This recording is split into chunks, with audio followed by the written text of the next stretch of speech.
সাম্প্রতিক সময়ে কেন্দ্রীয় সরকার রেগা প্রকল্পের নাম পরিবর্তন করা থেকে শুরু করে কাজের ধরন এবং কাজ প্রদানের ক্ষেত্রে বিভিন্ন বিষয়ে পরিবর্তন এনেছেন।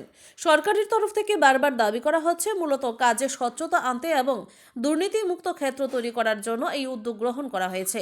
তবে এই সিদ্ধান্ত গ্রহণের পর থেকে বিশেষ করে বিরোধী দলগুলো নানানভাবে প্রতিবাদ করে চলেছে। একই রকমভাবে আজ ত্রিপুরা প্রদেশ কংগ্রেসের অনুমোদিত অসংগঠিত শ্রমিক কংগ্রেসের তরফ থেকে এক বিক্ষোভ কর্মসূচি প্রতিপালিত হয়। এই কর্মসূচি থেকে সংগঠনের তরফ থেকে কেন্দ্রীয় সরকারের এই সিদ্ধান্তকে তীব্র ভাষায় সমালোচনা করতে গিয়ে দাবি করা হয়, প্রকৃতপক্ষে এই সিদ্ধান্ত গোটা দেশের গরিব এবং শ্রমজীবী অংশের মানুষের কাছে একটা বিপদ হিসেবে পরিগণিত হয়ে চলেছে।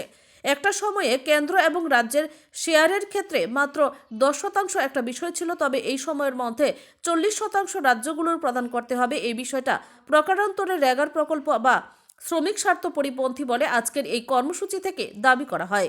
পাশাপাশি সার্বিক স্বার্থে এই নতুন সিদ্ধান্ত বদল করার দাবি আজ জোরালোভাবে ওঠে। Bureau report, Tripura news Bangla.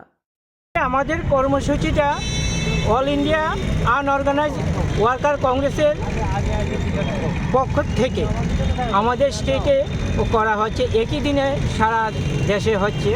আমরা রেগাটা নিয়ে সেটা আজকের এই মূল প্রোগ্রামটা, কারণ সেই কাজটা বিগত ইউপি গভর্নমেন্ট থাকতে শুরু হয়েছিল এবং গ্রামের মানুষ বলুন এবং আমাদের শহরের মানুষ বলুন, একটা স্থায়ী একটা কাজ ছিল ওদের হাতে, যে মাসের শেষে একটা কাজ হতো।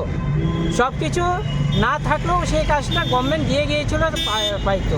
কিন্তু আমরা দেখলাম বিগত দিন যে বিলটা হয়েছে সেই বিলে রেগার কাজটাই বাদ দিয়েছে, দিয়ে নতুন নামকরণ করেছে। আর নতুন নামকরণ করে যেটা করেছে যে বিগত দিনের 100 টাকায় 10 টাকায় অন্য স্টেটগুলো দিতে পারছিল না, এখন হচ্ছে যে 40% স্টেট দিতে হবে, 60% সেন্ট্রাল দেবে। তাও 60%-এর মধ্যে আপনার মেটেরিয়ালসের জন্য দেবে এবং যারা কাজ করবে তারা টাকা দেবে না।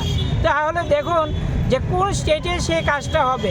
আগে যেমন বাধ্যতামূলক কাজ দিতেই হবে, না দিতে পারলে আরটিআই, তো এখন সেটাও করা যাবে না। গ্রামের মানুষের হাতে তো এমনি টাকা নেই, কাজ নেই, যাও একটা ছিল মানুষের কাজ করার মতো সহযোগিতা বা বছরে মাসে একটা টাকা পেত, সেটাও এখন বন্ধ করে দিয়েছে। সেটা নিয়ে আজকের এই আমাদের মূল প্রোগ্রামটা। কি রয়েছে কর্মসূচি আজকে আপনাদের? কি ধর্নাটা না কি রয়েছে? না, ধর্না না, আমরা র্যালি করে এবং সার্কিট হাউস মহাত্মা গান্ধীর মূর্তির সামনে গিয়ে এই বিলের প্রতিবাদে আমরা বিলটাকে পুরাবো।